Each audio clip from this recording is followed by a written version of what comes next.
When it comes to money, New Zealand is not cheap. So how much can you expect to pay and how far can you stretch your savings?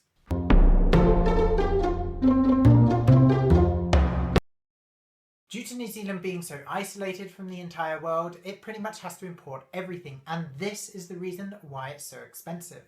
This being said, once we found what we were looking for, we managed to find some great bargains. For example, if you catch the fruits at the right season, get your essentials at the dollar store and play it smart with your accommodation, then you can get by for not a lot in New Zealand.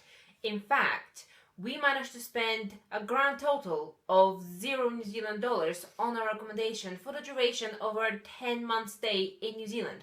But a little bit more on that later. New Zealand used the New Zealand dollar, which is split into cents. If you were to pay via cash, then all cash transactions are rounded to the nearest 10 cents, whether that be up or down.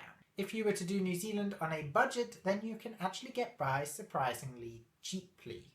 Cheaply? Is cheaply a word? Cheaply is a word. I'm pretty sure it's a word. In this video, we're going to cover food, transportation, accommodation, and activities, and give you a rough idea of how much we spent so you know how much you can expect to pay. If you're looking for more examples of how expensive is New Zealand, then go and check out our blog post. The link is down in the description. New Zealand is a melting pot when it comes to cuisine, and you can pretty much pick up anything, whether it be fast food, American, Indian, Chinese, sushi, Mexican, Spanish. You get the picture. It's hard to say which dish is culturally New Zealandish, but they're the feijoas and some of the kind of more Maori traditional dishes. I think they're the closest you can probably get to that. We mostly ate supermarket food, which was food that we could cook ourselves. Yes, and chicken is cheaper, lamb and beef are a bit more, but pork is comparatively expensive to, other countries, although the quality of pork did look a bit lower than, let's say, anywhere in Europe I've seen.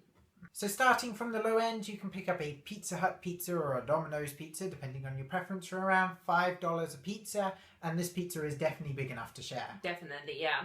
And then you get fish and chips, which is also big enough for two, for around $10. Fast food meals and takeaway meals can also be found for $10 per meal. If you wanted to go out and treat yourself and go to a restaurant, then prepare to pay quite a bit more. Restaurant meals usually start at around $20 per meal, but be prepared because they can go up and up and up. During a round in our camper van, we lived off fruits, bread and other snacks. Any refrigerated food that we wanted, we just bought on the day and ate it on the same day. Apples, kiwis and oranges, if you catch them in the right season, can be as cheap as 50 cents per kilo. Other supermarket staples such as bread is around $1 to $3 for a loaf, and we've got a whole lot more supermarket staples in our blog post below, so go and check that out if you need more prices. Averaging it out all in total, we probably spent around 800 New Zealand dollars a month on food, and remember, that's for two of us, yeah. That's for both of us. And we did have 1 or 2 restaurant meals and some takeout as well as the supermarket food. Now if you compare this to some other countries, it is quite a tearful number. But as you have to eat, it is unavoidable. Touring around New Zealand was an amazing experience, and depending which route you wish to take, prices will obviously vary. You can make your way across via bus, train, feet or car wheels.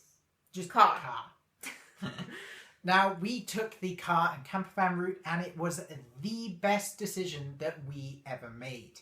And loads of people do it every year. All you have to do is buy a car, tour around the country and sell the car when you're finished.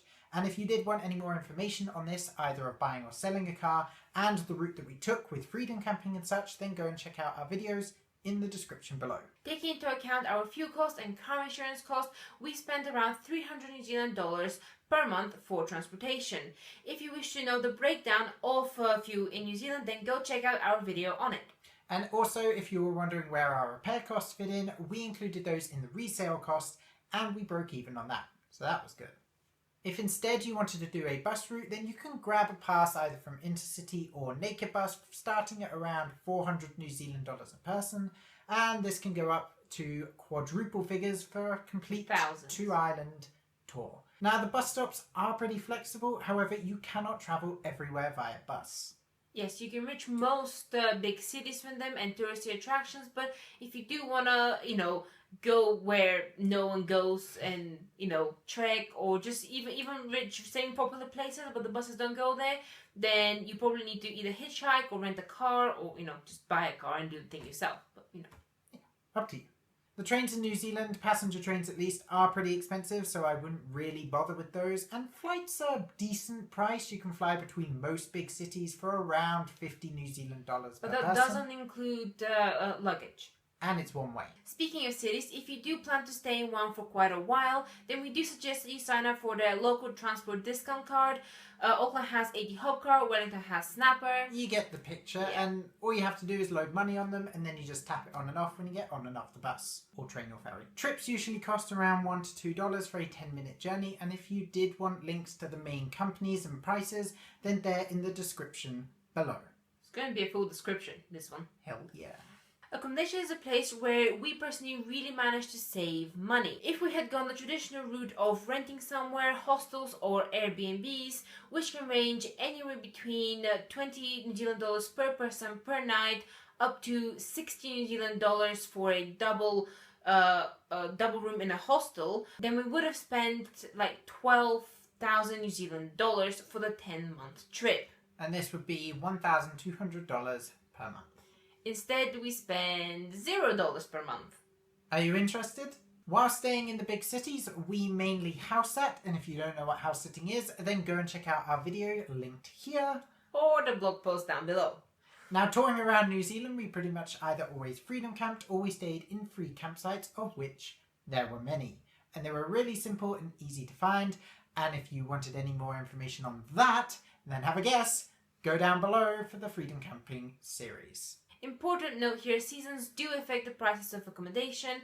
In New Zealand, the summer is from November until March, and in some very touristy towns and places like Queenstown, Wanaka and Milford Sound, accommodation can be $100 plus per night. And you won't find it any cheaper. Nope. Don't expect that to be internet either. It might not be possible for every one of you to spend $0 per night, but it certainly is possible to cut your costs down. Activities are the elephant in the room when it comes to budgeting. Now, depending on what you actually want to go and do in New Zealand, you can easily spend thousands of dollars within the space of just a few weeks. You can spend that within a day. If New Zealand is known for anything other than its beautiful scenery, it's adrenaline sports. Do you want to go for a bungee jump? $150 per person. Hobbiton, $80 per person. Skydive, $250 per person. And a 2-day cruise, $400 per person. Yeah. That's that. Obviously, New Zealand has amazing scenery, which is completely free and should be enjoyed to its fullest. So go out there and look at the nice greenery. And save money. Do you have any more budgeting tips for New Zealand? How much did you spend whilst you were there? And also, did you have any money saving tips on any specific area? If you did, let us know down in the comments below. Give this video a thumbs up if it helped you. Follow us on Facebook, Twitter and Instagram. Subscribe for most videos. I said don't subscribe. Please subscribe. See you next time.